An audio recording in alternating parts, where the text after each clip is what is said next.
আমরা জানতাম সবাই যে অসীম আত্মত্যাগ এবং মানবাধিকার লঙ্ঘনের শিকার হয়ে গুম খুন হামলা মামলার মধ্য দিয়ে আমাদের সংগ্রাম গিয়েছে।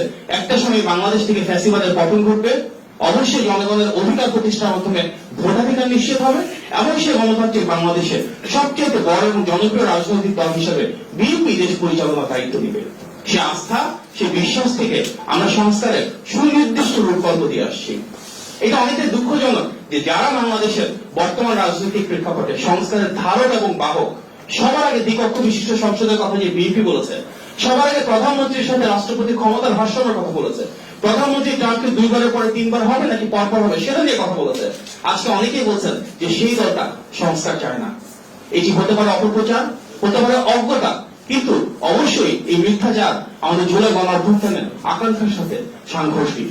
আমাদের যে জুলাই গণ অভ্যুত্থান ছিল, এখানে সকল গণতন্ত্রকামী রাজনৈতিক দল, প্রতিটা শ্রেণী পেশার মানুষ, গণতান্ত্রিক মূল্যবোধ সম্পন্ন প্রত্যেকটা তরুণ, এমনকি দেশের বাইরে ছিলেন যারা, প্রত্যেকে ভূমিকা রেখেছেন।